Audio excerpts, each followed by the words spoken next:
Welcome to Crown TV. Immerse yourself with a captivating audio from our stories. We provide an alternative way to read books in audio. We upload many audiobooks as possible, from bestsellers to timeless classic. Subscribe and stay tuned for new upload. Episode 256, The Proposal. Alex was so happy, he picked Debbie up and swung her around in his arms. Several tourists noticed Alex and Debbie and remarked on how happy they looked. "Put me down," Debbie said, giggling. Alex glanced down at her, his hair brushing over her cheek. She blushed, and Alex thought she looked adorable. He carefully lowered her to the ground and pressed a gentle kiss to her lips. "Debbie, will you marry me?" he whispered. Debbie hadn't expected that, and she froze for a moment, staring at him. Then she smiled. "Will you marry me?" Alex asked again. Debbie lowered her head and peeked up at him. "Yes," she said, speaking softly. "What?" Alex asked, overjoyed. "What did you say?" He had heard her, but he wanted her to say it again. "Weren't you listening?" Debbie asked, teasing him. "I was listening," he said, laughing. "You said you would marry me." He took her hand. "Can we get married as soon as possible?" "As soon as you like," she said. "But I need to deal with David first." "Okay, wife," he said, wrapping an arm around her shoulders. "Let's go and have dinner." At the word wife, Debbie blushed even harder, but she was thrilled. They ate dinner and spent time together until 7 o'clock in the evening, and then Alex took Debbie back to her home in Arlington Heights. Charles and Lindsay were sitting in the living room, waiting for them. "Hello," Alex said, leading Debbie to sit on the sofa. Lindsay met his gaze, and Alex remembered how she had stood in front of him to prevent Reginald's security team from shooting him. He was grateful, but she looked so sad that he looked away, unable to maintain eye contact. "Alex," Charles said, "you're clearly making my Debbie very happy." He watched as Alex and Debbie held hands and smiled at each other. Alex looked at Charles. "I'm in love with Debbie," he said, his tone serious. "I've asked her to marry me, and she said yes. Will you give us your blessing?" Lindsay stiffened and stared at Alex. Charles was overjoyed. Once the Clifton family in Baltimore discovered Debbie was with him, the Cliftons were sure to retaliate. But if she married Alex, then the Ambrose family could protect her. He slapped his hand on his knee. "I think you're an excellent match," he said, grinning at them. "You have my blessing." Alex and Debbie beamed at him. "But Alex, everyone considers Debbie to be David's wife," Charles reminded him. "Their ceremony wasn't complete, but everyone assumed it would be finished soon. That's likely to cause a lot of problems. So I hope your family will be able to shield you from that." If the Drake family kicked up a fuss, the news would soon reach Baltimore. "Oh," Alex frowned. He had been disowned by his family, so he knew they wouldn't help. Had Charles only agreed to the marriage because he thought Alex had the backing of a powerful family? If so, and Alex admitted he had been disowned, would Charles take back his blessing? "It doesn't really matter, does it?" Alex asked. "After all, Debbie isn't well known around here, so David's reputation shouldn't suffer." He didn't want to admit that he was no longer part of the Ambrose family. Charles frowned. He doesn't know about Debbie's past, he thought. But he's clearly in love with her, so it should be okay to tell him. Alex, I'm worried about the Clifton family, he said. The Clifton family? Alex wondered. What did they have to do with Debbie? Then Charles told him about his love for Cynthia Clifton and how her father, Jessup, had disapproved. He explained what had happened to their daughter, Debbie, and how Cynthia had died trying to escape her family. Alex had believed that Debbie was a simple girl with a nondescript background. He would never have guessed that she was also the granddaughter of Jessup Clifton. I was in a hurry to get Debbie married because I didn't want to attract the attention of the Clifton family, Charles said. They're extremely powerful, and I'm not sure if they have me under surveillance. I'm hoping that if you marry Debbie, we can keep this quiet. Once the Cliftons find out, my family will be in trouble. But I don't care. I just want my daughters to be safe. So please ask your family to keep Debbie's whereabouts a secret. Lindsay and Debbie sat beside Charles and took his hands, offering comfort. I understand, but... Alex said, trailing off. Last night, the Ambrose family disowned me, so I can't use their influence. Everyone gaped at him in shock. I told the Drakes about it earlier, and you didn't seem to care, Alex pointed out. Charles remembered Alex saying that, but he had thought Alex was joking. What am I going to do? Charles asked, covering his face with his hands. Debbie was already the talk of Washington, D.C., and if no one had the power to suppress the stories, then the Clifton family would soon become aware of her whereabouts. Dad, it's okay, Debbie said, trying to soothe him. Don't worry about the Cliftons. She frowned. She hated the Clifton family for causing her mother's death. Yes, we'll protect you, Lindsay whispered. Jessup Clifton sat within the family mansion in Baltimore. His son Rufus knocked on his office door and rushed in, holding a picture. Jessup didn't even look up. Dad? Rufus said, placing the picture on the desk.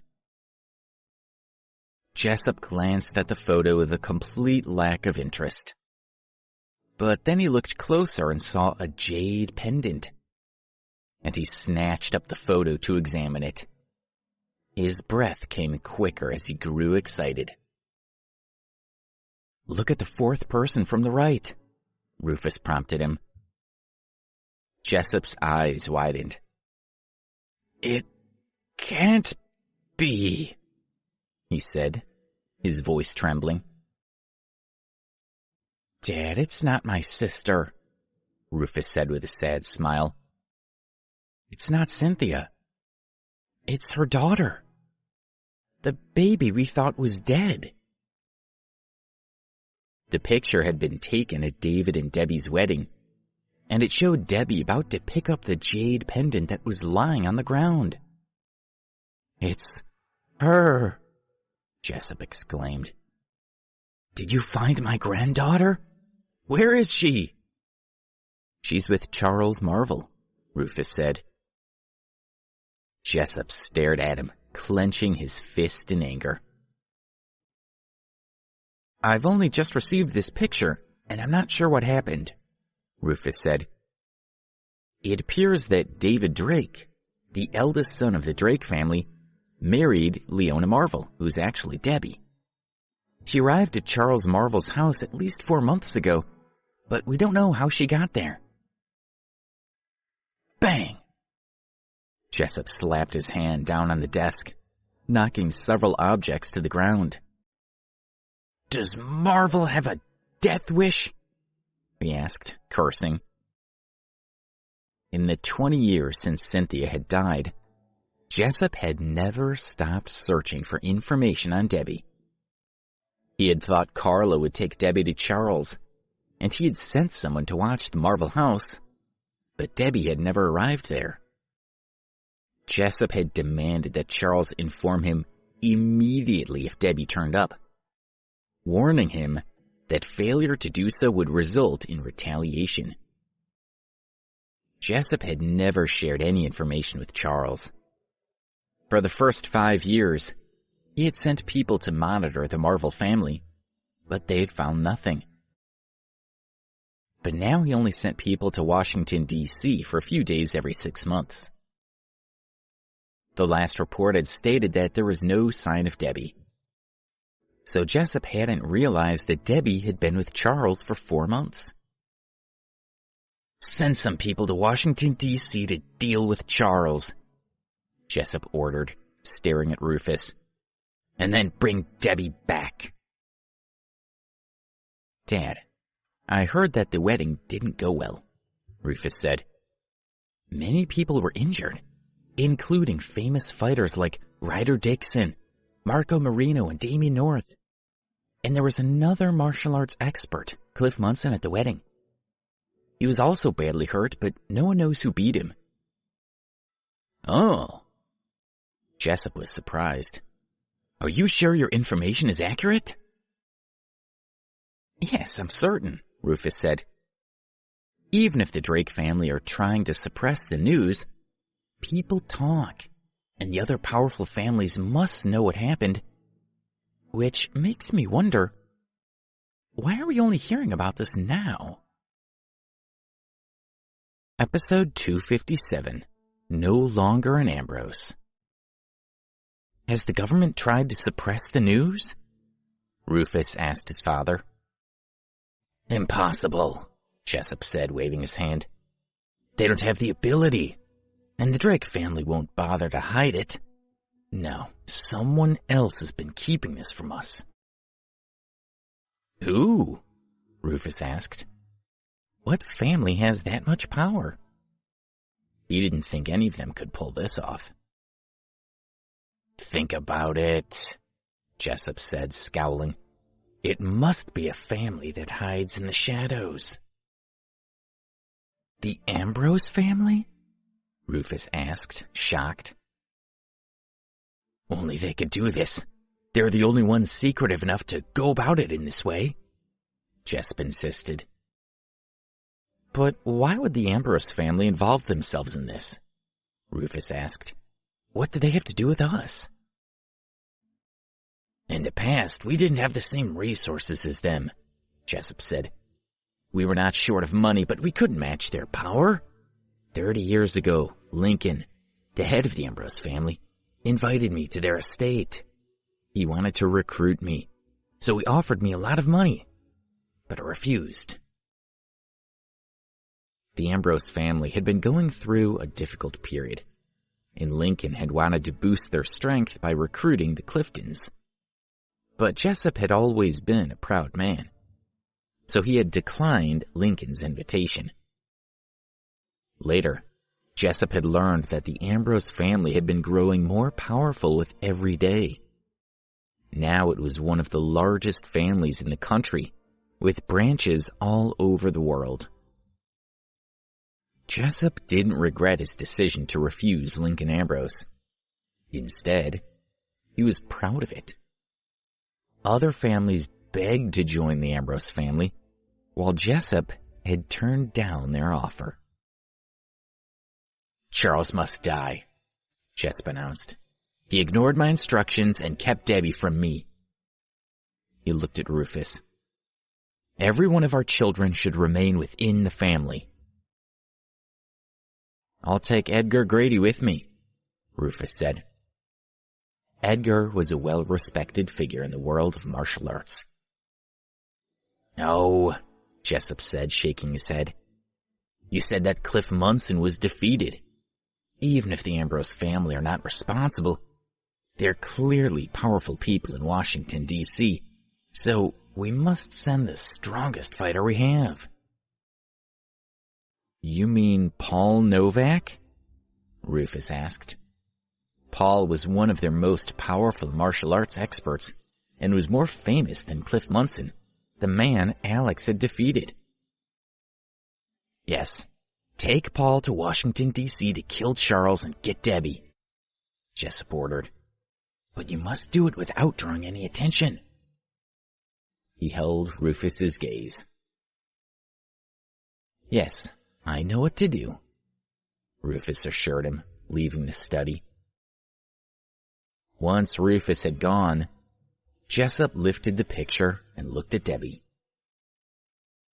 If it hadn't been for you, my precious Cynthia would still be alive, he murmured.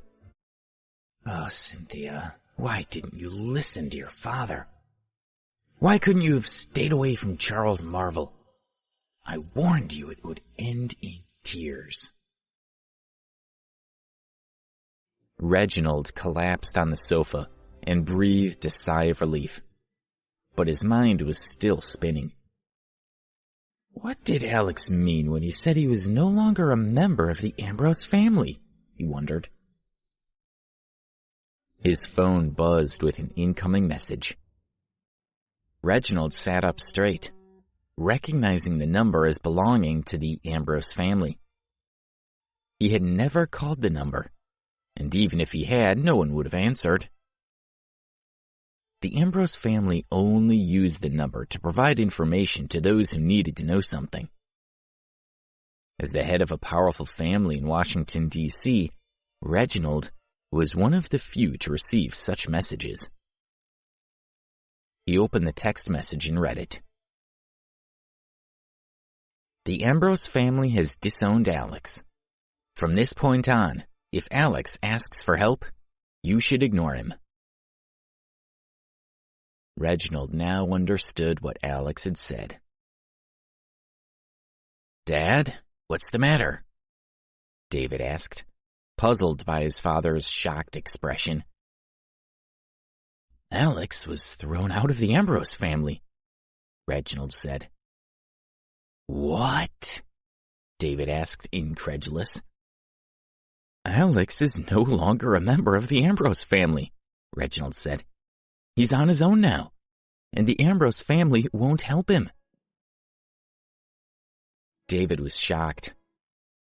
Then we don't have to worry about him, he said, which means that I can take Debbie back.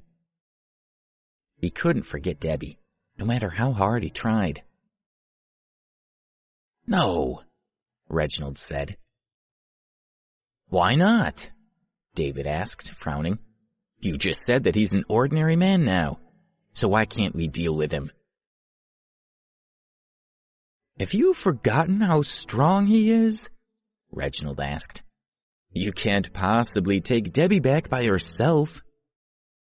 He was annoyed at David, who had always been more concerned about his love life than the family business. David didn't dare argue. He knew he couldn't beat Alex, but he was sure he could find someone who could. David, I have many years of experience with these matters, Reginald said. The Ambrose family have disowned Alex for now, but they could take him back in the future. And I suspect that if he does return to the family, then he may end up running it one day. Right now, Alex is at the lowest point in his life. So if we help him, he'll be grateful. Then, once his family takes him back, he'll be able to repay our kindness. But that all depends on Alex returning to his family, David complained. If that doesn't happen, then our efforts will be in vain. David didn't care about helping Alex. He just wanted Debbie back. Reginald was sure Alex would eventually be allowed to return to his family. But he didn't know that the Ambrose family had never taken back anyone they had thrown out. Alex took Debbie to shop for a wedding dress. They had agreed to have a low-key wedding the following night. Charles hadn't invited any friends or relatives, so his only immediate family and the 4 Moon Maidens would be there. The wedding would take place in the Marvel Villa, and no one would see what took place inside. Alex helped Debbie to pick out a plain white wedding dress, and they asked the clerk to wrap it for them. Then they left the shop and took a taxi to the Drake house. Alex hoped to persuade David to stay quiet about what had happened. If everyone thought he was still married to Leona, then no one would know the truth about Debbie. Alex walked into the living room and spotted Reginald and David. "Mr. Ambrose, welcome," Reginald said, treating Alex as if he were still the heir of the Ambrose family. "Alex," David corrected him, feeling jealous. Now that Alex had been disowned, he had no right to the name Ambrose. "Mr. Drake," Alex said. He glanced at the maid who was dusting the living room. Reginald understood and signaled the maid to leave. Alex took Debbie's hand and they sat on the sofa, looking at Reginald. "Mr. Drake, I think you should stay quiet about what happened with David and Leona," he said. "The truth could damage your family's reputation. So why not let everyone think that David and Leona are married? Then after 6 months, you could reveal that they're divorced. I think that's for the best, don't you?" "I agree," Reginald said. "I'm going to miss Debbie, but you're right." "That's great," Alex said, overjoyed. He hadn't expected them to agree so easily. He gently squeezed Debbie's hand and looked at Reginald and David. "You should know that Debbie and I are getting married at the Marvel House tomorrow night." He thought it would be better to tell them now rather than catching them by surprise. If David found out later, he might react badly and spread the news. David's heart ached. He felt like Alex had taken everything from him. "Congratulations," Reginald said. "You really are a perfect couple, and I'm happy for you. May David and I attend the ceremony?" "We've agreed to keep the wedding small," Alex said. "The guest list is limited as we need to keep a low profile. I hope you understand." "Of course," Reginald agreed, nodding. "It will just be David and me, no one else. We can keep a secret. What do you think?" "Well, I guess that's okay," Alex said, feeling as if he had no choice. After that, Alex left with Debbie. "Why do we have to go to Alex's wedding?" David asked, tormented by the thought of having to watch Debbie marry another man.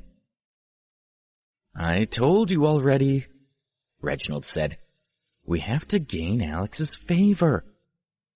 Then when he returns to the Ambrose family, he'll be in a position to help us." David disagreed. "Alex will never return to his family," he thought. Episode 258, Seeking Revenge. While Alex and Debbie prepared for their wedding, Rufus went to fetch Paul Novak. He took a taxi to the martial arts retreat where Paul lived.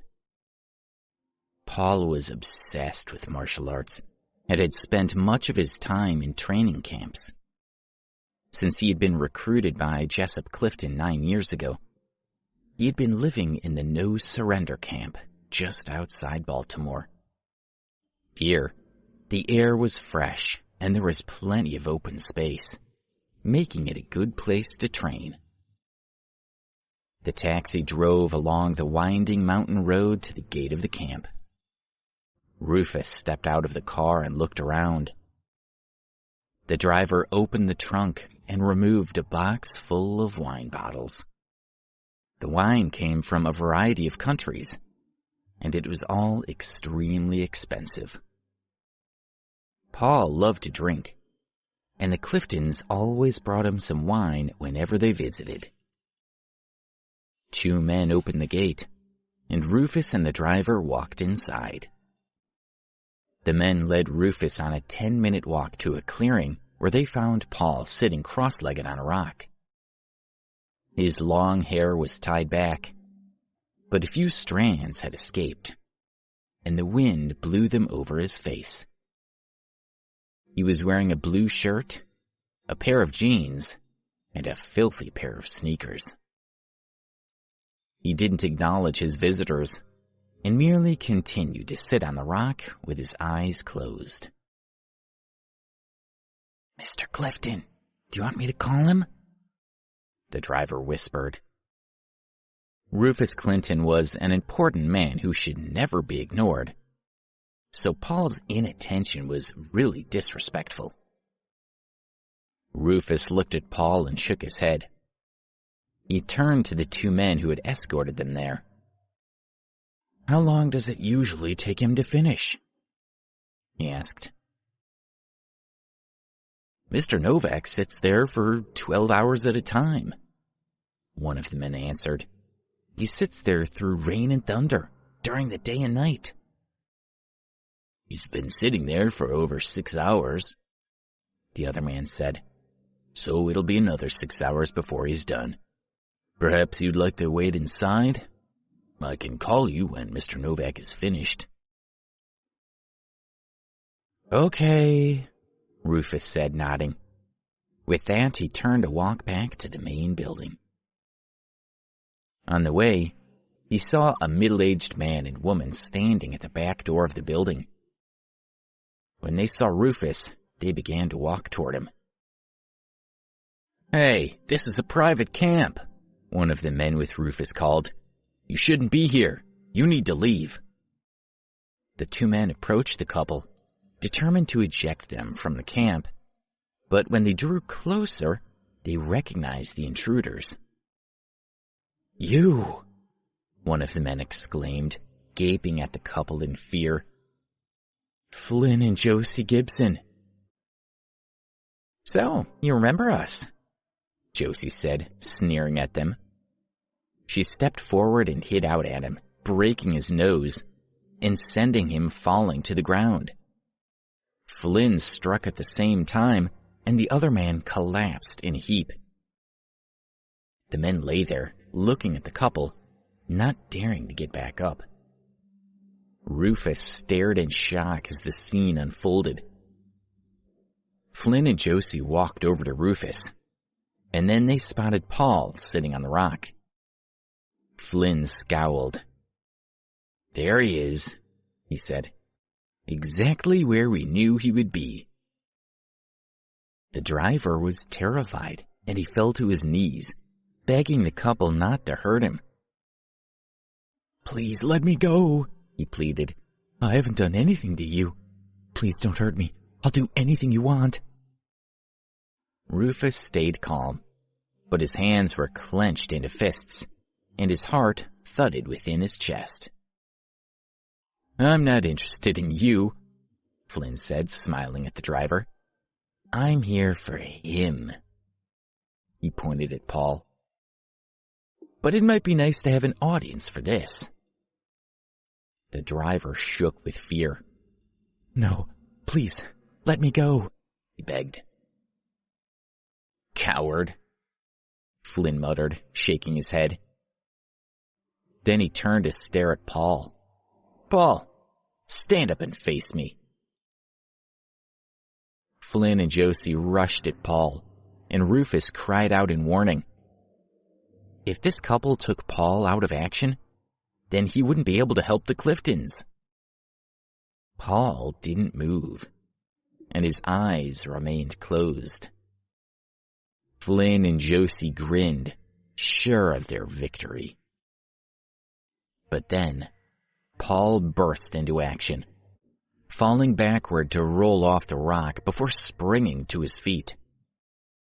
Flynn's attack sliced harmlessly through the air. The couple gaped at Paul. Apparently, Paul's skills had improved a lot in the last 12 years. A short distance away, Paul stood with his hands by his side, watching the couple. "Flynn and Josie Gibson," he said. "I never expected to see you again. Didn't you lose badly enough 12 years ago? Are you back for more?" Flynn and Josie had been childhood sweethearts who had met in a martial arts class for kids. When they had grown up, they had gotten married, and Josie had given birth to a son. Their child had been born with a congenital heart condition, and the doctor had informed them that their son wasn't likely to reach his 10th birthday.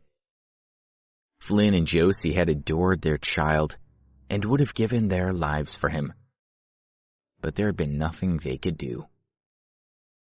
They had both been obsessed with martial arts, and 12 years ago, they had challenged Paul, wanting to test their skills against his. Paul had beaten Flynn and Josie easily, while their 5-year-old son had watched. When the child had seen his parents fall to the ground, the shock had caused a heart attack, and he had died before anyone could help him. Flynn and Josie blamed Paul for their son's death. "You think we'll lose?" Flynn asked. "We were no match for you 12 years ago, but things have changed. We've spent years studying, and now we're here to avenge our son's death." "You'll pay for what you did," Josie yelled. Flynn and Josie dashed forward. They had planned out every move, determined to get their revenge. They flew at Paul, and their hands moved so quickly they were practically a blur. Strike after strike was aimed at Paul as they fought to bring him to his knees. But Paul easily evaded every attempt, and none of their blows landed. Flynn and Josie refused to give up. If they just kept trying, surely Paul would leave them an opening eventually. "Haven't you had enough yet?" Paul asked, startling them. "You must be getting tired." They retreated a few steps and glared at him. "I was just warming up," Flynn said. "I've been testing you to see how much you've improved in the last 12 years. "I don't need to improve," Paul said, smirking at them. "I'm already the best. But maybe you'll serve as a good warm-up for me instead." His eyes narrowed, and then he ran at the couple.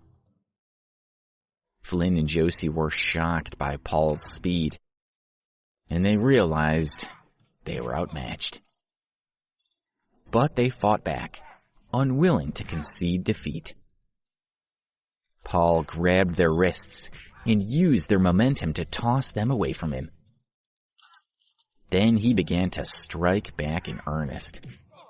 Flynn and Josie were too busy defending themselves to land any hits of their own. They couldn't even help each other because it took all their focus to protect themselves. All they could see were Paul's hands and feet flying toward them in an unrelenting string of attacks. Flynn and Josie each received a kick to the abdomen, sending them flying backward and dropping to the ground. This time, neither of them got up. They lay there with their eyes closed, clearly unconscious. Paul had defeated them easily. Rufus breathed a sigh of relief and wiped his sweaty palms on his coat. He walked over to Paul. "I see you've lost none of your skill," he said. "That was impressive." He gestured at the wine box. "I've brought some of your favorites. Take a look." "Excellent," Paul said. "Thank you." He went to the box, opened it, and examined the wine. So, Mr. Clifton, why are you here? I need your help with something, Rufus said. Let's go inside and talk. He led Paul into the building. The driver picked up the wine box and followed them inside. Episode 259. Do you have an appointment? Rufus sat and drank his tea, while Paul opened the wine and poured himself a glass. I need you to go to Washington, D.C., and deal with a businessman called Charles Marvel, Rufus said. He's the head of the Marvel family. Washington, D.C.? Paul asked, taking a sip of wine. To deal with a simple businessman? Surely someone else can take care of that. Sending Paul to deal with such a small matter was overkill. Paul wasn't sure what was going on. Charles has insulted the Clifton family, and my father is furious, Rufus said. Also, we believe there may be a strong martial arts expert in Washington, D.C., who could cause us some trouble. To ensure our success, my father wants you to come with us. A martial arts expert? Paul asked, interested. How good is he? He defeated Cliff Munson, Rufus said, watching for a reaction. Paul raised his eyebrows. Cliff Munson was well known in the martial arts world, and few people dared take him on. The mere idea of someone defeating him was difficult to believe. Someone beat him? Paul asked, incredulous. Why haven't I heard about this? Even living in the retreat, he paid attention to what happened with other fighters. If someone had really defeated Cliff, then Paul should have known about it. A powerful family has suppressed the news, Rufus said. He looked at Paul. So, Mr. Novak, who do you think is the better fighter, you or Cliff? Paul stared at Rufus, and a smile slowly formed. I've never fought Cliff, but Flynn Gibson challenged him a year ago. It took Cliff half an hour to defeat Flynn. But, as you saw... He trailed off and gestured outside. I dealt with Flynn much quicker than that. He tipped back his head and drained his glass of wine. Rufus was thrilled. Paul had defeated Flynn and Josie much faster than Cliff had, so Paul must be a better fighter than Cliff. Rufus raised his cup to Paul and then took a sip of his tea. I'll go back to Washington, D.C. with you, Paul said, putting down his glass. His eyes strayed over to the window. I really want to meet this mysterious martial arts expert. We'll see how good he really is. Thank you, Mr. Novak, Rufus said. But I don't know the identity of this expert, so we don't know whether he's an enemy or a friend. Of course, if he stands against us, you'll have to get rid of him. If he gets in your way, I'll deal with him, Paul said, shrugging. That's not a problem. Rufus nodded. Rest up, he said. I'll pick you up tomorrow, and then we'll go to Washington, D.C. Okay, I'll see you then, Paul said, pouring himself another glass of wine. At 10 o'clock the next morning, Rufus and Paul took a taxi to the airport and got on a flight to Washington, D.C. In Washington, D.C., the Marvel family home bustled with activity. Charles had arranged for several family members to go away for a few days. The fewer people who knew about Alex and Debbie's wedding, the better. The gardens looked the same as always, but inside the mansion, it was a different story. A red carpet had been laid on the floor of the large hall, and the walls were adorned with colorful balloons, streamers, and flowers. To keep the wedding secret, the Moon Maidens had dealt with the decorations themselves. Charles had stationed bodyguards and security guards around the house, closely guarding each door.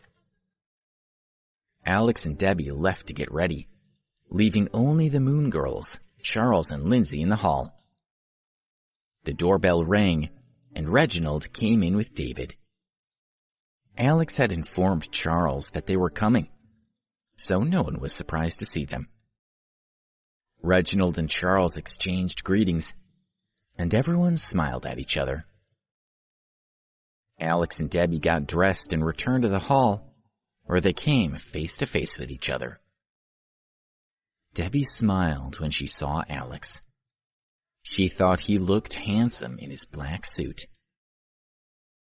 Alex stared at Debbie in her snow-white wedding dress. Her eyes sparkled, and she was radiant as she blushed under his scrutiny. He had always found her shyness adorable. And now, in that dress, she looked like an angel. The Moon Girls grinned at Alex when they saw his reaction. Lindsay forced herself to smile, aware that this was a happy day for Alex and Debbie, even though she felt sad. David had to hide a scowl as he fought down his jealousy. He couldn't believe he would have to watch Alex get married to Debbie. "Congratulations," he said, managing not to choke on the word. "I wish the two of you a long life together." "Mr. Marvel," Reginald said, approaching Charles, "you've done well to find a good son-in-law like Alex." Charles nodded and looked at his watch. "It's almost time." He glanced at Alex and Debbie. "Are you ready?" "Yes," Alex said, as he and Debbie nodded. In a few minutes, the ceremony would begin, and they were feeling a little nervous. Alex had explained how he and the Moon Girls had met, and the nature of their connection to Debbie, and she was happy to have them here. The Moon Maidens had never been to a wedding before, and they were curious. They sat next to Alex, whispering to each other. "Isn't Mr. Alex really handsome today?" "And Debbie is so beautiful. She looks just like an angel." "We serve Alex now, so we'll never get married." "Next to Debbie, we're all just ugly ducklings." Alex turned to them and smiled. "You're not ugly ducklings," he said. "You're all pretty, and I'm sure you'll get married someday." The women all shook their heads. Celeste looked at Alex and said, "We don't want to get married," she said. "Our greatest wish is to stay with you and Debbie." Alex was touched, but he didn't know what he was going to do with the four young women. Did they really plan to stay with him for the rest of their lives? Rufus and Paul arrived in Washington, D.C., and made their way to the Marvel family's home. The car stopped in front of the house, and Rufus and Paul got out, followed by two men. Shania, one of the Marvel family's guards, saw four men walking toward the house, and she knew they would be trouble. She took two men and went to meet their visitors. "Can I help you?" she asked, keeping her tone respectful. From the man's appearance and his fancy car, she knew he must be someone important. "Do you have an appointment with Mr. Marvel? I'm afraid he's not available to see anyone today. But if it's urgent, then I can pass on a message." She glanced at Paul, and she could tell he was dangerous. No, I don't have an appointment, Rufus said, but I'm going inside to speak to him anyway, so get out of my way. Rufus hated Charles and blamed him for his sister's death. Charles was a mere bug, and one he intended to crush. I'm sorry, Shania said.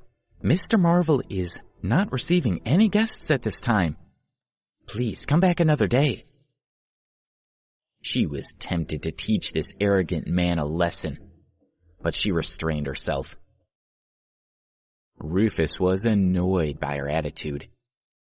He had never been very tolerant, and when faced with someone from the Marvel family, he began to lose his temper. The woman was standing in his way, and Rufus had had enough. Andy, Tim, he called to the two men behind him. Get me inside. Yes, Mr. Clifton, the men answered, and then they ran at Shania. Shania stepped back, shocked at the sudden attack. The two men were good fighters, and Shania hadn't paid any attention to them. She had been too busy watching Paul, who had appeared to be the greatest threat. The other guards saw what was happening, and 10 of them rushed over to help. Rufus's two men fought fiercely, their movements fast and furious. They seemed to be everywhere at once, and there was no one stopping them. On the way here, Rufus had ordered that the Marvel family were to pay for their sins, and there should be no mercy. The 10 guards were soon out of action, all lying on the ground, nursing their injuries, and some of them had lost consciousness. Only Shania was left standing. Episode 260. 4 Intruders and a Wedding. Shania was shocked as she looked around at her fallen guards, and she realized that the intruders' skills far surpassed her own. She fought down a wave of fear. Take us to see Charles, Rufus demanded, staring at her. Everything was going the way he had planned, and it should be easy to kill Charles. Shania was loyal to the Marvel family, but she knew she had no choice. She would have to let the man inside. Alex and Debbie stood in front of the celebrant, with Charles, Lindsay, David, and the Moon Maidens behind them, acting as witnesses. The celebrant began to lead the ceremony. Ladies and gentlemen, we are gathered here today to join this man and this woman in matrimony, he said. If anyone knows of any reason why this wedding should not take place, then speak now or forever hold your peace. He paused for a moment, waiting for any objections. Both Lindsay and David wanted to speak out, but they resisted the impulse. The celebrant smiled. Then we can continue. He looked at Alex and Debbie. Before your family and friends, I will now ask you to affirm your willingness to enter into the covenant of marriage. He turned to Alex. Alex, do you take this woman to be your lawfully wedded wife, to have and to hold, for richer or poorer, in sickness and in health, and forsaking all others as long as you shall both live? I do, Alex said. The celebrant looked at Debbie. Debbie, do you take this man to be your lawfully wedded husband, to have and to hold, for richer or poorer, in sickness and in health, and forsaking all others as long as you shall both live? I do, Debbie said softly. The celebrant nodded. Now it's time to exchange the rings, he said. And then you can officially become husband and wife. Celeste handed the rings to Alex and Debbie, who looked into each other's eyes, ready to continue. Alex held the ring over Debbie's finger. Bang! The door flew open as Shania stumbled inside, falling to the floor. Alex and Debbie gaped in shock. They had no idea what was going on, but they knew it wasn't likely to be good. Mr. Marvel, Shania called out, looking horrified. They broke in, and I couldn't stop them. 2 young men walked in first, and Rufus and Paul followed behind them. Rufus was surprised to discover he had interrupted a wedding. He hadn't expected Debbie to be here. Charles's legs buckled, and Lindsay had to hold him up. Rufus stared at Debbie. She was so beautiful, and she looked almost exactly like her mother, Cynthia. Rufus was shocked, almost convinced he was looking at his sister. He looked at Debbie's wedding dress, and then he stared at Alex standing beside her. His chest felt tight, and he clenched his fists, forcing himself to breathe. Mr. Clifton, Reginald called. I didn't know you were in Washington, D.C. He smiled and walked forward to meet him. He knew how powerful the Clifton family was in Baltimore, and he wanted to ingratiate himself. Hopefully, a good relationship with the Cliftons would help the Drake family in the future. He knew nothing about the history between the Marvel and the Clifton families, and he had no idea why Rufus would be here now. Rufus didn't bother to answer. He merely slapped Reginald's face. Rufus assumed Charles must have told Reginald about Debbie's past. The Clifton family didn't want Debbie's identity to become public knowledge.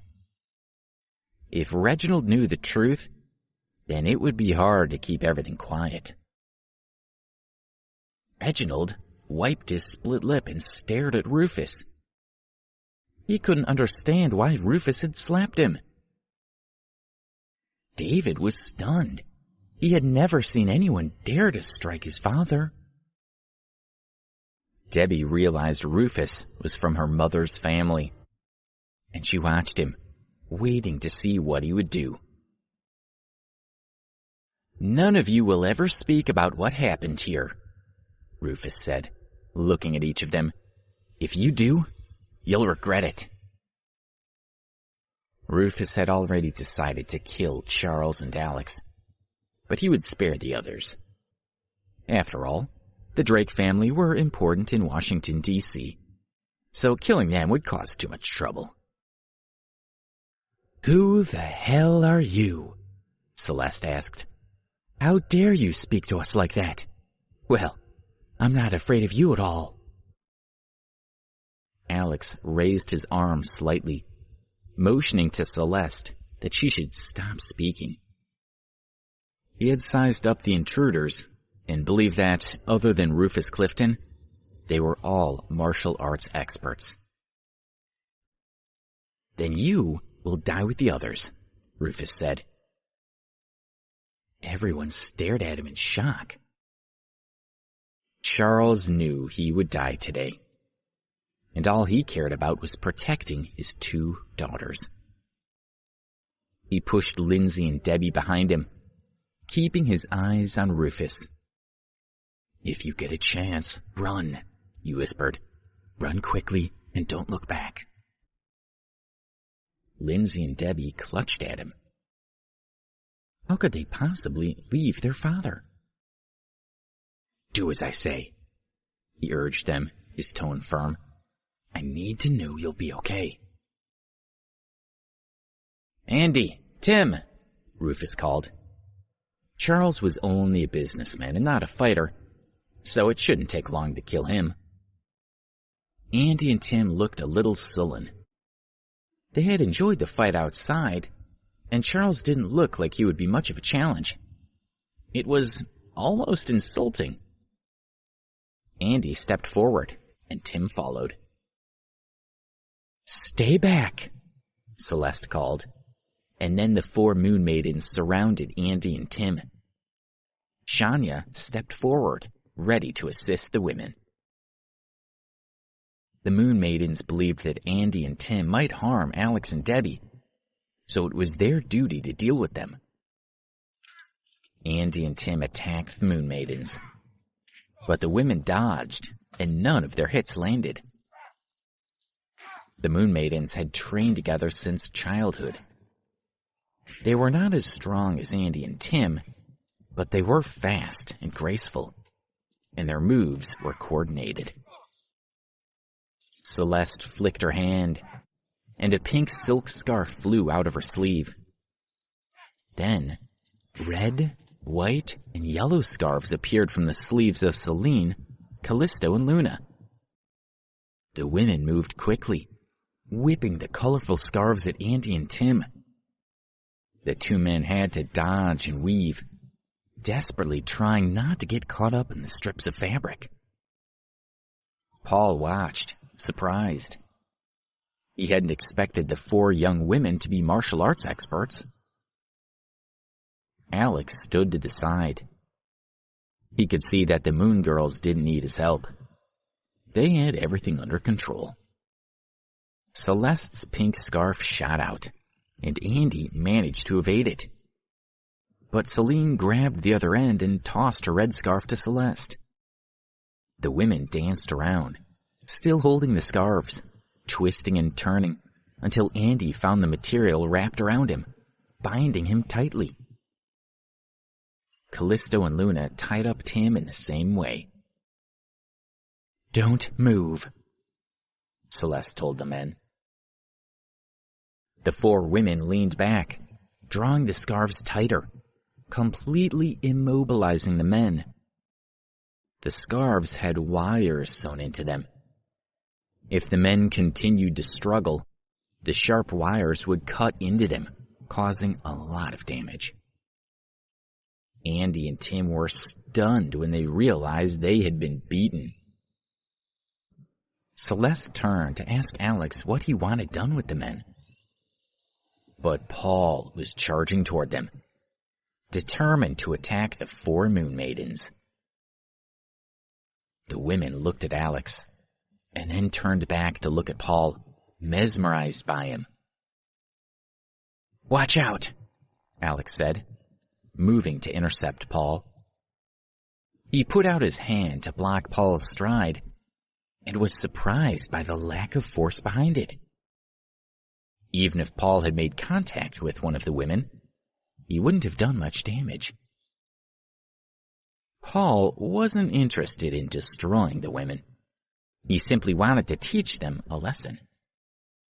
From watching them fight Andy and Tim, he knew they were better fighters than the Flynn couple he had defeated the day before. With only a little extra effort, Paul could beat these women. But he hadn't expected Alex to be so fast. Paul could already tell that Alex would be a much more skilled opponent than the 4 women. Paul attacked again, striking out at Alex. Alex batted him away easily, surprised at Paul's lack of strength. But then, Paul's next punch had much more power behind it, catching Alex off guard. Alex pushed the moon maidens away, trying to protect them. Paul's hand shot out at Alex's chest, and Alex knew that if it made contact, he would be seriously injured. But then, Paul withdrew his hand. He pulled out a knife and sliced through the silk scarves, freeing Tim and Andy, who rubbed at the shallow cuts the wires had made. Paul made a show of grabbing a scarf and winding it around his hand, pulling it tight. A small trickle of blood appeared, but Paul seemed unaffected. Alex and the Moon Maidens were shocked. Alex knew how dangerous that wire was. It could cut right through the palm of a hand. But Paul's hand had withstood it. Incredible.